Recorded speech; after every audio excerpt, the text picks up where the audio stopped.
Well, I had a quick second. I thought I would pop on here and give you a little update. Life has been super busy lately. We just welcomed our fourth grandson. And so between dealing with everything that we do with Jason and my job at a charming abode and helping out with my new grandbabies and just all the fun stuff, because that's the fun part. My youngest daughter came in town. We had a great visit. It's just been really hectic. So one of the things that I thought I would mention and address it is bugging me a lot. You may have noticed that I have paused the comments here on Living with Dementia. 99% of you are amazing. You leave supportive comments and they're awesome. And then there's been this little 1% of passive aggressive, very just entitled. People who are entitled and wondering why I'm not updating on Jason. And then they had the audacity to come over to a charming abode and say, Leslie, how can you have time to film for a charming abode, but not have time to update us over here on Jason? That is the most idiotic thing to say.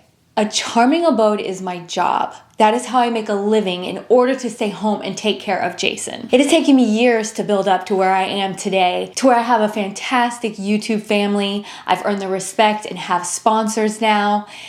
So to compare a charming abode and Living with Dementia is not apples to apples.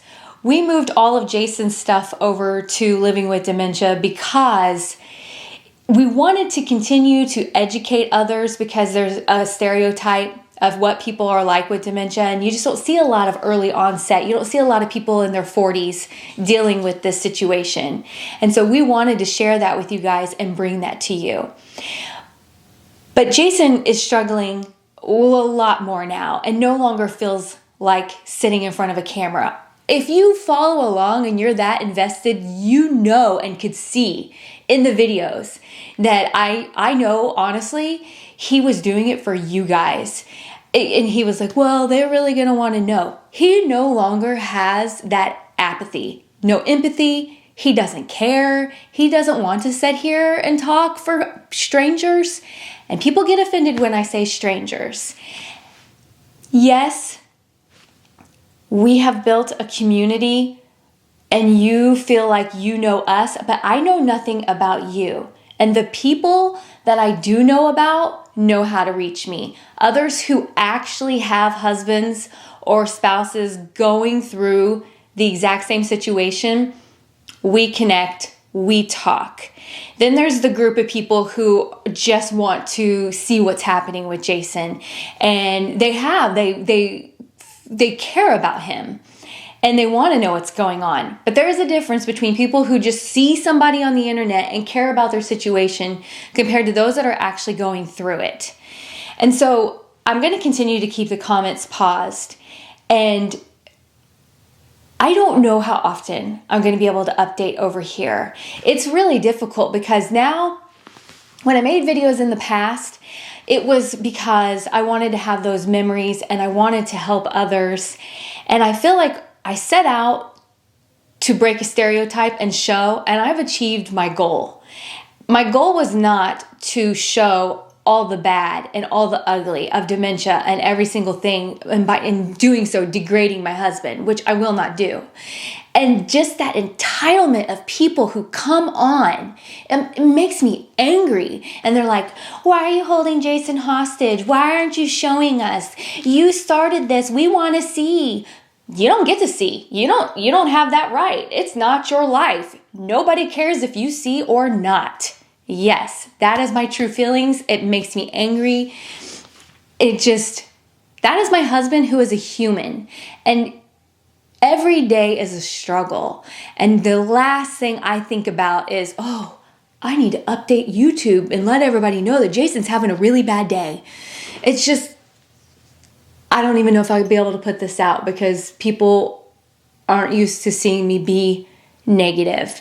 And I feel negative today because I just can't stand the entitlement of strangers. It seems really weird to me. You might want to reevaluate your life because that is just really weird. So, going forward, I will continue to update you on anything that is happening that I feel would make a difference in the dementia community. Right now, we have received a new diagnosis, and I don't know if I can get Jason to talk about it and how he feels about it. I'm waiting for another doctor's appointment that we have coming up in a few weeks to see if, once we get more information. I really believe that this diagnosis is correct, and yes, it's still a form of early onset dementia, but the way that they believe that has caused it, I think I probably have to, out of all the explanations, I have to probably agree with this one the most. But on top of that, we will never know until Jason passes away and we do an autopsy. I've had to come to terms with that. Everybody else has to come to terms with that. It's just part of life. And it's just, it's sad. Watching your husband go through this is sad. Me personally, I feel like I'm doing really well. I feel like I'm taking care of Jason to the best of my ability.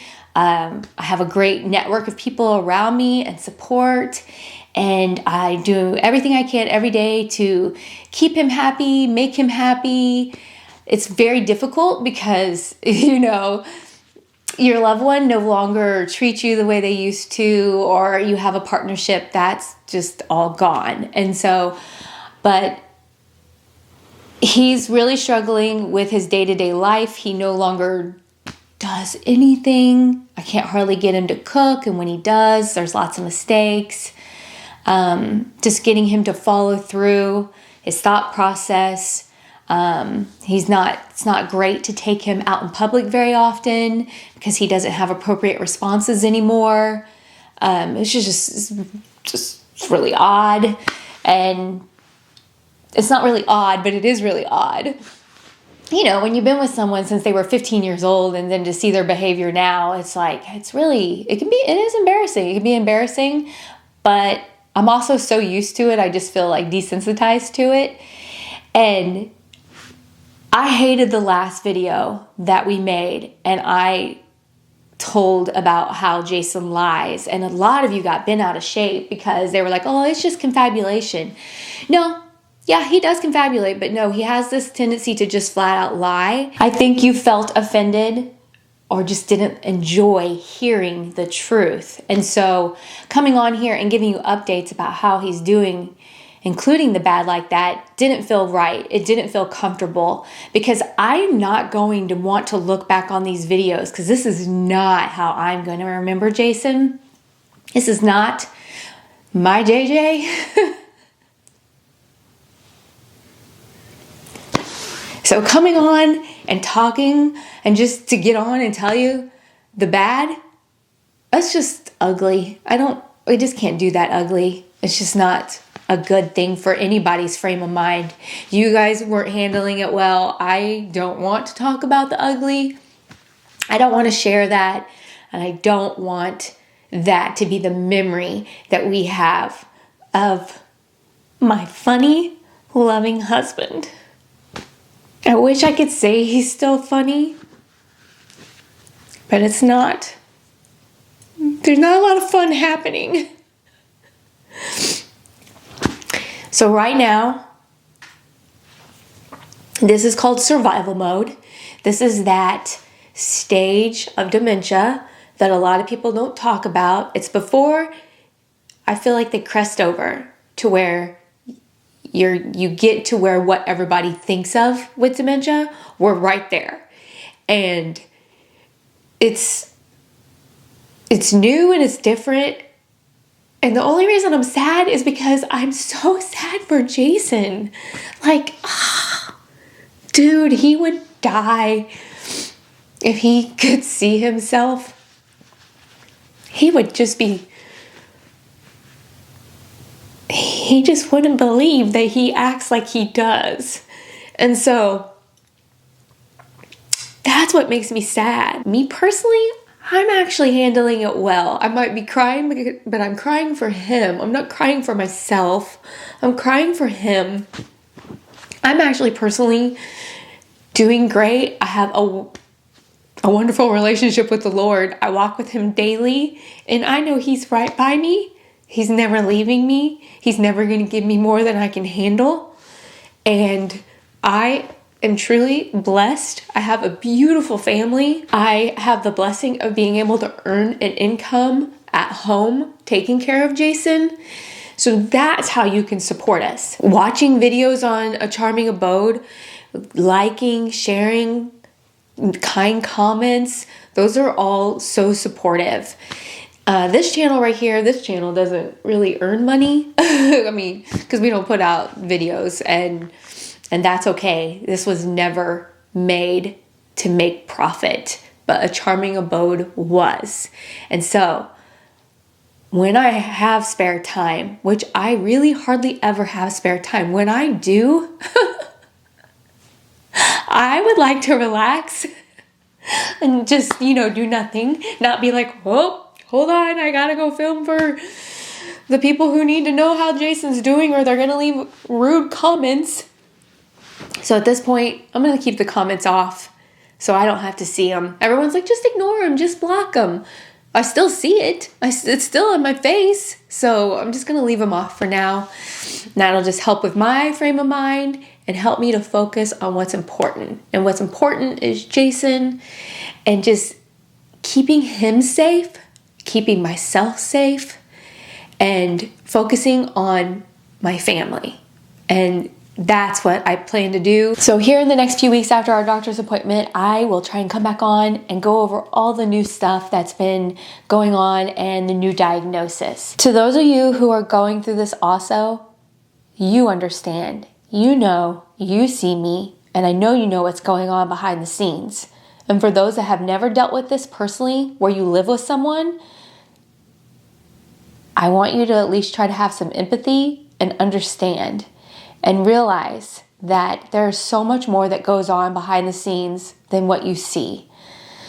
So, with that and all the negativity that I had at the beginning, we're going to turn this around. We're going to have a great day, and we're going to see you soon.